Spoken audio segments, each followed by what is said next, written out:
to America to do something for the last 7 or 8 months, but I can't get in. Oh yes, we'll turn it. Seriously, you don't understand how they protest, my dear. They don't. Listen, will you tell me what were they singing at the moratorium? Which? I mean, the moratorium. It's throughout the nation. The one here, the recent big one. They were singing "Give Peace a Chance," you know. A song of yours, probably. Well, yes, and it was written specifically for them. Where are we, and what is this, and what have you have to do with the moratorium? So they sang one of your songs. Well, if you great song, sure, but is that all you can say about that? The moratorium? You were saying that in America they're so serious about the protest movement. Yes, they are. But they were so flippant that they were singing a happy-go-lucky song, which happens to be one I wrote. And I'm glad they sang it. And when I get there, I'll sing it with them when I get in. And that was a message from me to America or to anywhere, that I used my songwriting ability to write a song that we could all sing together. And I'm proud that they sang it at the moratorium. I wouldn't have cared if they'd sang We Shall Overcome, but it just so happens they sang that, and I'm proud of it. And I'll be glad to go there and sing with them. Make it jolly. I will make it jolly. Yes, you know, we have to... Can I put something to both of you about this sort of creative phase that you're both going through at present? I think you've got to accept, John and Yoko, that, particularly you, John, that it's alienated you from the people who originally loved you in this country. A lot of them, yes. Yes, I think they don't understand you anymore. The alienation started was when I met Yoko, and people do not seem to like people getting a divorce, you know. It's all right to do it quietly, but we can't do it quietly. And so everybody had this impression that, you know, John's gone crazy. But all I did was fall in love, like a lot of people do who are already married, who married somebody very young, you know. You see, we're not superhuman, and we really get hurt by abuse. We don't mind criticism of our work as art.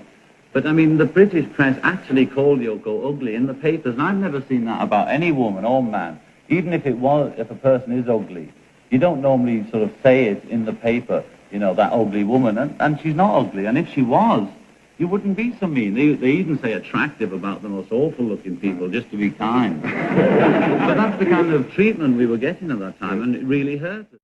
Sure you have. One of the things that interested me was the method you've chosen. This is to inspire peace, clearly. Yeah. We're trying to sell it like soap, you know, and the only way to sell is to focus attention and sell every day. Well, you feel like being in bed compels more attention than if you were sitting on chairs. Yes, and it makes it easier for us because we talk 10 hours a day, and it's functional for us to be lying down, you know. Well, now, don't you think being in bed is one thing, but you could go further. You could shower together. Yes, of course. We just did it. Actually, I did it alone. What about during World War II? If Hitler and Churchill had gotten into bed, which Hitler would have clearly enjoyed, do you think that we'd have been spared? Churchill? I think that if Churchill and Hitler had gone in bed, a lot of people would be alive today. Yes, I see that was well, that's a, it may, you know, it's a way of doing it. Now, suppose Montgomery had gone to bed with Rommel. Beautiful. You like that? Yeah. You feel that this continent is the one place to preach peace, or will you preach equally in Peking? Sure. We want to. Yeah, but well, we've got to find out. Yeah. I believe it's easier to get in Moscow than it is to get in the States for a kickoff. But don't you feel that they need you now in Peking and Hanoi? They need. If we're needed at all, we're needed everywhere. But you can't be everywhere at once. But I do hope that you plan to make them as peaceful as you made these blood-crazed Canadians. Yeah, we're really talking to the best thing we've done so far is talk to the people at Berkeley, and we think we had some influence in holding back any violence that was going to come out of that. And we believe that, and we talk to them solid every hour before the march and after. During this last week. We talk to them every day. We talk on the phone, on the radio station, live. I saw them throwing rocks at cops just a couple of days ago. You'd better talk to them a little more. Well, nobody got shot this time, did they? No, nobody got shot this time. What are you doing about it? What am I doing about it? I'm cheering the police. That's precisely what I'm doing about it. Why? Now, you people have a home in London. Are you permitting people to come in and defecate on the rugs, smash the furniture, and beat you up? Violence in that why do you want them to do it at Berkeley? We don't want them to do it at Berkeley. We're telling them to protest some other way. If they'd stayed in bed at Berkeley, they wouldn't have got killed. Now, I'll tell you. Simmer down, simmer down for a minute, would you? Oh, Let's have a just rest. constructive conversation instead of, you know, I'd be delighted with any conversation. Okay, I'd like to add to what you said about John Byers. You know, it's good to just offer tea or something. I can see why you want peace. God knows you can't have much from my own observation. But anyway. From your point of view, everything looks more... From my own point of view, I am sorry for you. Now here, I read something that you said that you were very shy people in the globe. Yes, you are, sir. And yet, these are... Does that prove you're not shy? Certainly not. Only the shyest people in the world would take pictures like this. Well, the shy people, are they naked? Do they ever become naked or not? Do you think that people that are shy have to wrap themselves with your description of yourselves as if that is a picture of two shy people, I'd like to know what shyness is. May I ask you, would you consider yourself shy? Oh, I'm just normal, but I think that everybody owes it to the world to prove they have pubic hair. And you've done it. You've done it, and I tell you that I applaud you for it. I mean, if you want to prove it, you can prove it, though. Why don't you prove it now? I don't feel that there's any great interest in it. Clearly, you must have felt the world wanted to know what your private parts look like, and now the world knows. Now that you have a song, and one of the lines, and correct me if it's in Christ, it ain't easy. Rubbish. I didn't say. The lyrics go, Christ, you know it ain't easy. You know how hard it can be. The way things are going to go in, they're going to crucify me and you, baby. But in the lyric, you said they were going to crucify you. Yeah, if you take it literally. Well, how did you mean it? I know that. It means everything you want it to mean. What did you want it to mean? They're going to crucify me and you and everyone else. If he's crucified, you're I haven't said that they were going to crucify me. I've not. You make the claim they're going to crucify you. Everyone. But you said they're going to crucify me. Oh, well, if you're going to take everything literally. Me and I say that we're I don't permit you to speak for me. Who are you speaking I took for? that liberty, Mr. Cap. Well, it's too much of a liberty. Speaking on behalf of the people in general, you know, in a poetic You're speaking sense. for I hope it doesn't yourself. upset you. It does upset me. If I'm going to choose a spokesman, I'll choose Vaughn Monroe. If I can choose my own singer. And if I'll choose Madame New. But I can choose to sing about what I want in whichever fashion I wish. Yes, but you mustn't include me. Now, you're not my spokesman. Are we agreed? I'm everyone's spokesman. No, you're not mine. Not you're mine, Everybody and I'm but yours. me. No, If you write an article, whatever article that may be, it's going to affect us. I don't say I am speaking for John Lennon.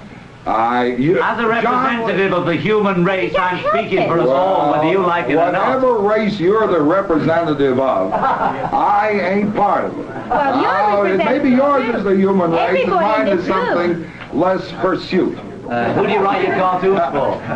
I write my cartoons for money, just as you sing your songs. Exactly the same reason. Yeah, and exactly the same reason much of this is happening too, if the truth be told. But if do you think I could earn money by some other way, by sitting in bed for 7 days, taking shit from people like you? I could write a song in an hour and earn more money. Now, look here. Now, don't say this. You got into bed so people like me will see you. Not for money. That's what you're saying. It won't do you any real harm. Except you may get. But I can earn money in easier ways than doing this. I'll tell you what would do you harm. So could I. I could make a lot more drawing people like you than confronting you. And I must say it's much more appetizing drawing them because I can leave. I prefer singing to doing this, but I'm doing this for what you've just done is when you said taking shit from people like you. Now, I was invited here. You knew I was coming. Yeah, sure. That's right. But we're not doing it for money. You indicated I was doing it for... Oh, you have manners? Why, I'm your guest. And really... And I'm yours. No, you're not. This is your bedroom. But now, I made some note about you. But this business of going to crucify me, what indications have you had that you're about to be crucified? I'd say we're all about to be crucified if we don't do something about war. Yes. Oh, well, that isn't anything new. That's been said a long time. Well, who's saying it's something new? Who's making any new claims? Oh, did you bring this with you? They followed you in. No, they couldn't have followed me in because I had a deodorant. And I'm delighted to have met you, Madam New. And JC, I couldn't, you are our answer to Madam New. But I'm sure the other three guys, the other three fellas, are Englishmen. What does that mean? Think about it. Get out. I'll try and work it out. Now, Derek. Oh, really? Come on. But I'm not having any treatment. Leave it on. We have to hear. We have to hear his right. Forgive me. For Derek, it's not me to forgive you. It's for your psychiatrist. And yours, maybe. Hello, Al. Hi. Have you taken LSD? About 4 times. And where did you get it from? Oh, you know, I mean, if I was to say where I got it from, you know, it's illegal and everything. It's silly to say that. Don't you believe that this was a matter which you should have kept private? But the thing is, you know, that I was asked a question by a newspaper.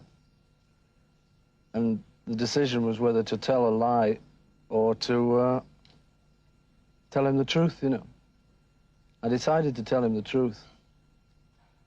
But I really didn't want to say anything, you know, because if I'd had my decision, you know, if I had it my way, I wouldn't have told anyone, you know, because I'm not trying to spread the word about this. But the man from the newspaper is the man from the mass medium, you know. I'll keep it a personal thing. If he does too, you know, if he keeps it quiet. But he wanted to spread it, so it's his responsibility, you know, for spreading it, not mine. But you're a public figure, and you said it in the first place, and you must have known that it would have made the newspapers. Yes, but to say it, you know, is only to tell the truth. I'm telling the truth, you know. I don't know what everyone's so angry about. Well, do you think you have now encouraged your fans to take drugs? I don't think it'll make any difference, you know. I don't think my fans are going to take drugs just because I did, you know. But the thing is, that's not the point anyway, you know. I was asked whether I had or not. And then from then on, the whole bit about how far it's going to go and how many people it's going to encourage is up to the newspapers and up to you, you know, on television. I mean, you're spreading this now at this moment. This is going into all the homes, you know, in Britain. And I'd rather it didn't, you know. But you're asking me the question. You want me to be honest. I'll be honest, you know. But as a public figure, surely you've got a responsibility to lots and No, lots it's of you've teenagers. got the responsibility. You've got the responsibility not to spread this now. You know, I'm quite prepared to keep it as a very personal thing, if you will too. If you'll shut up about it, I will.